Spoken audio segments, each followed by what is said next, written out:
February 28, 2026, Persian Gulf. The sea is too calm for a night like this. Petty Officer Daniel Reeves stands on the dimly lit deck of a U.S. destroyer, the wind barely moving across the black water. The silence presses against his ears harder than any engine roar. He has been at sea for months, but tonight feels different, strong in a way he can't explain. Above him, the sky is clear, too clear. No clouds, no cover, just stars watching. Something's coming, mutters Seaman Ortiz beside him, gripping his rifle tighter than necessary. Reeves doesn't answer. He's watching the radar text through the glass of the operations room. Their movements are sharper now, faster, no jokes, no idle chatter. Then the alarm cuts through the silence. A sharp, rising scream. Missile warning, missile warning. Everything changes in an instant. The deck erupts into motion, boots slamming, men shouting, weapons systems spinning to life. Reeves sprints toward his station, heart hammering, breath already short. Training takes over,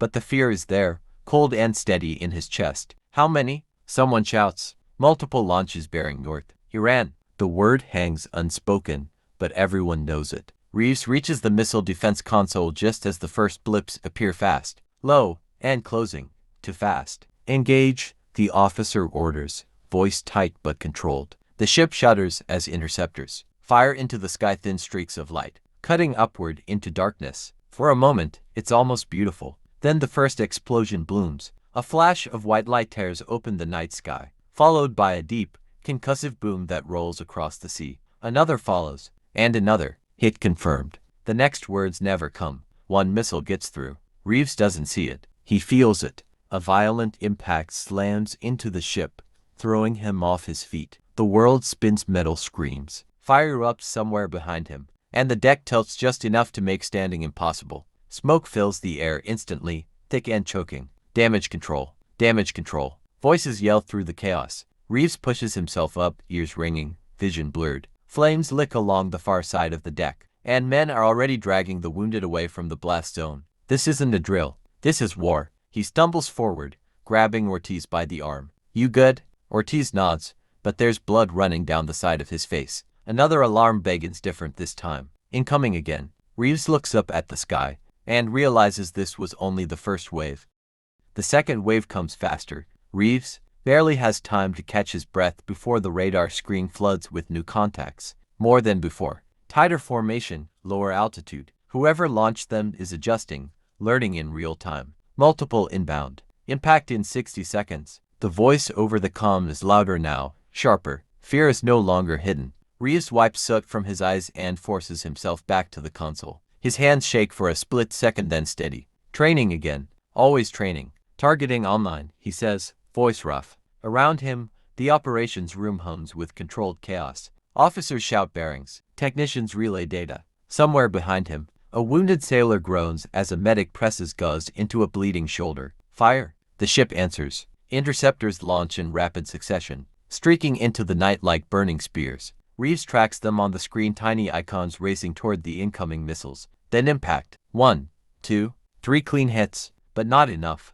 Leak through. 2 missiles closing fast. Reeves looks up instinctively, even though he knows he won't see them in time. The first missile slams into the water just off the port side. The explosion lifts the ocean, itself an eruption, of fire and steel that crashed against the hull like a hammer. The ship lurches violently, throwing men against consoles and bulkheads. Reeves grips the edge of his station, knuckles white. The second missile hits. Direct. The blast tears into the midsection of the destroyer, ripping through metal like paper. Fire explodes outward, followed by a shockwave that knocks the breath from Reeves' lungs. The lights flicker, then die. Darkness. For a moment, there is nothing but ringing ears and distant screams. Emergency lights snap on, bathing everything in a dim red glow. The ship is burning. Compartment breach. We're taking water. Engine rooms hit. Fire teams move. Reeves pushes himself upright again, coughing hard as smoke thickens. The air tastes like fuel and ash. Somewhere nearby, Ortiz is shouting for help, his voice strained, desperate. Reeves follows the sound, stumbling over debris. He finds him pinned. A twisted section of metal has collapsed across Ortiz's legs, trapping him against the deck. Blood spreads beneath him, dark and fast. Hey, stay with me, Reeves says, dropping beside him. Ortiz forces a weak grin. Told you, something was coming. Reeves grips the metal, trying to lift it. It doesn't budge. Around them, the ship groans a deep, structural sound that no sailor ever wants to hear. Another voice cuts through the chaos. Brace, possible third strike inbound. Reeves freezes. He looks down at Ortiz, then up at the burning sky, and realizes he has seconds to choose. The ship groans again, louder this time. Reeves doesn't move. The warning echoes in his head.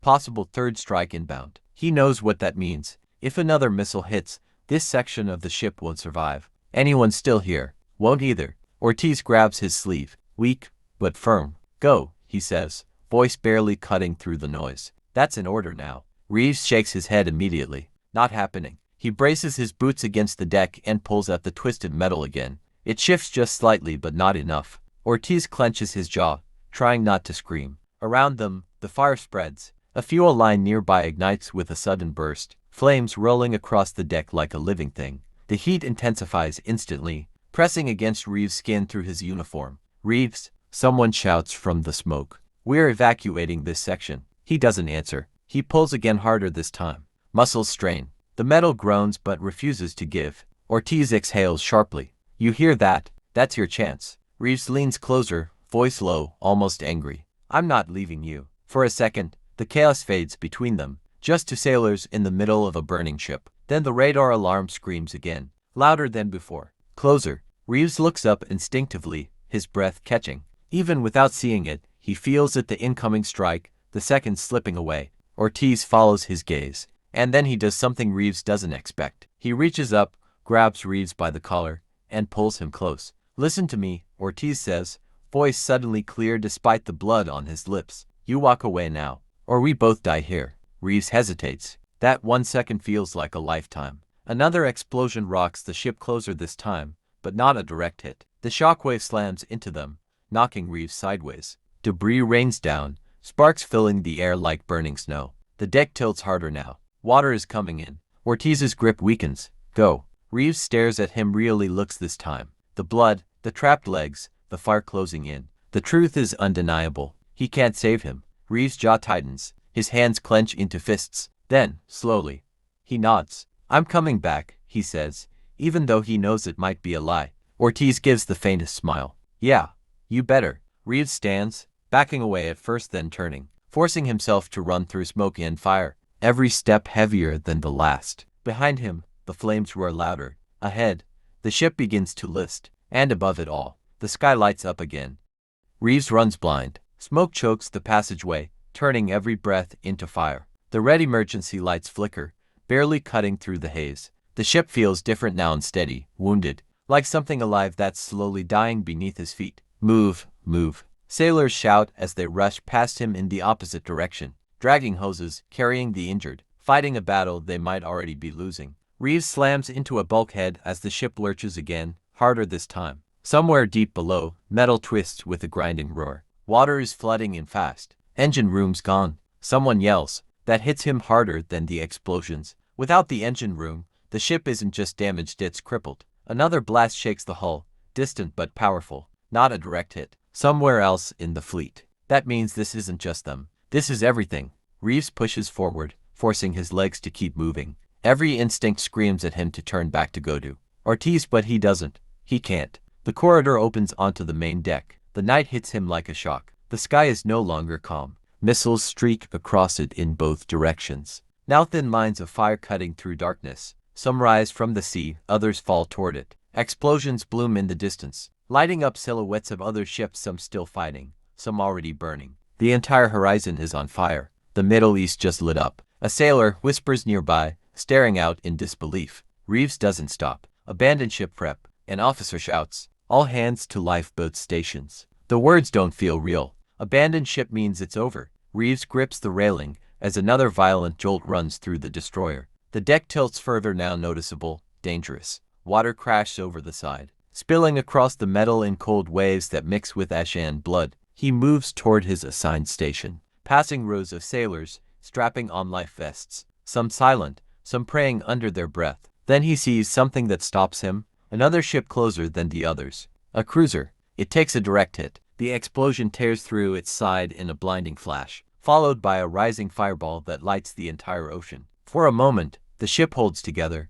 then it begins to break. Reeves watches, frozen, as the vessel lists sharply, flames pouring from its core. Hundreds of men, just like Ortiz, just like him. Reeves, someone grabs his shoulder. We have to go. He turns back to his own ship, the deck now tilting even more. Alarm screaming without pause. But his eyes drift once more to the burning horizon. This isn't a strike anymore. It's a war, and it's only getting worse. The order becomes reality. Abandon ship, abandon ship. This time, no one questions it. Reeves moves with the others now, pulled into the current of men rushing toward the lifeboats. The deck is slick beneath his boots, seawater, fuel, and something darker mixing into a dangerous sheen. Every step feels uncertain. The ship tilts again, harder. Men stumble. One goes down near the railing, sliding dangerously close to the edge before two others grab him and haul him back. No one speaks. There's no time. Reeves reaches the lifeboat station. A petty officer is already there, waving people forward. Move, keep it tight, no gaps. Inflatable rafts are being deployed over the side, dropping into the dark water below. Some inflate cleanly. Others twist in the wind before hitting the surface. The sea no longer looks calm. It looks alive. Reeves straps on his vest, hands moving automatically. But his mind isn't here. It's still back there, pinned under steel, surrounded by fire. Ortiz. Reeves. The petty officer snaps. You're up. He steps forward, but his feet stop at the edge. Below him, the black water churns with debris, burning fragments, floating equipment, all slicks catching fire in patches that flicker like hell itself. Distant explosions ripple across the horizon, each one a reminder that this is happening everywhere, all at once. He swallows hard. Jump. A sailor beside him leaps first, vanishing into the darkness. Another follows. Reeves grips the railing. His knuckles turn white. Then, a sound cuts through everything. Faint, almost lost beneath the chaos. A voice. Reeves. He freezes. It's impossible. The voice comes again, weaker this time, carried strangely through the smoke and wind. Ortiz. Reeves turns, back toward the burning section of the ship. Flames are higher now, thicker. Black smoke pours upward into the sky. That part of the destroyer is nearly gone, engulfed, collapsing piece by piece. No, he whispers. Reeves, jump now. The petty officer shouts again, but he doesn't move. Every instinct, every order, every ounce of training tells him to get off this ship, but something stronger holds him in place. He looks at the water, then back at the fire. Another explosion rips through the deck behind him, closer than before. The blast wave hits hard, knocking several men off balance. One lifeboat tears loose, crashing against the hull before dropping into the sea. Time is gone. Reeves makes his choice. He turns away from the edge and starts running back into the fire. Reeves runs against the tide. Men are still rushing past him toward the lifeboats, toward survival, but he pushes through them, ignoring the shouts, the hands grabbing at his sleeves. Are you insane? Someone yells. He doesn't answer. The smoke thickens with every step back. Heat presses in from all sides now, suffocating, relentless. The red emergency lights fade behind him as the fire becomes the only source of illumination, bright, violent, alive. The ship groans again, louder, closer to breaking. Reeves pulls his sleeve over his mouth and keeps moving. He knows this layout. He's walked these corridors 100 times, but now it feels like a maze collapsing in real time. A section of ceiling gives way ahead of him, crashing down in a shower of sparks and twisted metal. He flinches back, then climbs over it, ignoring the burn as his hand brushes something still glowing hot. Ortiz, he shouts into the smoke. No answer, only the roar of fire. For a second, just a second, doubt hits him. Too late. Then, a sound, a faint cough. Reeves turns toward it instantly. Ortiz, he moves faster now, stumbling through the last stretch of corridor before emerging back onto the shattered deck where he left him. The scene is worse, much worse. Flames have consumed most of the area. The metal is warped, glowing in places. The air itself feels like it's burning his lungs from the inside. And there, Ortiz is still there, barely. The fire has crept closer, surrounding him on three sides now. The twisted metal pinning his legs hasn't moved. His face is pale beneath the soot, eyes half open, fighting to stay conscious. Reeves drops beside him immediately. I told you, I'd come back, he says, voice raw. Ortiz lets out a weak laugh that turns into a cough. Yeah, you always were bad at following orders. Reeves grabs the metal again. This time, he doesn't hesitate. He plants his feet, ignoring the heat, the pain, the reality of what's happening around them, and pulls with everything he has. The metal shifts, more than before. Ortiz gasps as the pressure changes. Again, Reeves growls. He adjusts his grip, muscles screaming. vision narrowing as the world around him fades into noise and fire. The ship tilts again violently this time. Water surges onto the deck, crashing into the flames and sending up clouds of steam that momentarily blind them both. For a split second, the fire weakens, the metal loosens. Reeves pulls one more time, and it gives, not completely, but enough. Ortiz screams as his legs come free, limp and unresponsive. Reeves doesn't stop to think. He grabs him under the arms, hauling him up, half dragging, half carrying him away from the collapsing section. Behind them, the fire surges back stronger, and somewhere deep within the ship, something explodes. The explosion hits like a hammer. Reeves doesn't see it, he feels it surge through the deck beneath him, a deep, violent shockwave that throws both him and Ortiz forward. For a moment, the world disappears in light and sound. Then impact. He slams hard against the metal, losing his grip. Ortiz slips from his arms, hitting the deck with a dull thud. Ortiz! Reeves shouts, scrambling toward him. The ship is dying now. There's no denying it anymore. The tilt has become a slope. The deck angles downward toward the sea, dragging loose equipment, burning debris, and anything not bolted down toward the edge. Flames trail behind like streaks of orange, chasing gravity itself. Reeves grabs Ortiz again, forcing him upright. Stay with me, come on. Ortiz groans, barely conscious. His legs don't respond. Dead weight. Reeves looks ahead. The path back is nearly gone. Fire blocks one side. Collapsed metal blocks the other. The only clear direction leads upward, toward a higher section of the deck that hasn't yet been consumed. He makes the decision instantly. Hold on, Reeves mutters. He pulls Ortiz over his shoulder in a rough fireman's carry. Every step is agony now. His lungs burn. His vision blurs at the edges. The heat is unbearable, but he moves, step by step. The ship groans again louder than ever before. A long, tearing sound that echoes from bow to stern. Reeves has heard that sound before. Training simulations. Structural failure. He climbs. The angled deck makes every step harder. His boots slip on wet metal. Twice he nearly falls, catching himself at the last second while keeping Ortiz from sliding away. Behind them, another section of the ship collapses inward, swallowed by fire and smoke. The sound is deafening. They are running out of time. Reeves reaches the upper deck. The night air hits him again, but it's no relief. The scene has only grown worse. The ocean is a battlefield. Burning ships drift in the distance, some already half submerged. Lifeboats scatter across the water, tiny against the chaos. Tracers streak across the sky, and far beyond the horizon. More explosions flash, faint but constant. This isn't contained. This is spreading. Reeves? Ortiz whispers weakly. He looks down. Ortiz's eyes are barely open now. You made it. Reeves tightens his grip. We're not done yet. He moves toward the edge of the deck. No lifeboats left here. Only the sea. The ship lurches again violently. And then, a sound unlike any before. A deep, splitting crack that seems to tear the night itself apart. Reeves freezes, because he knows exactly what it means. The ship is breaking.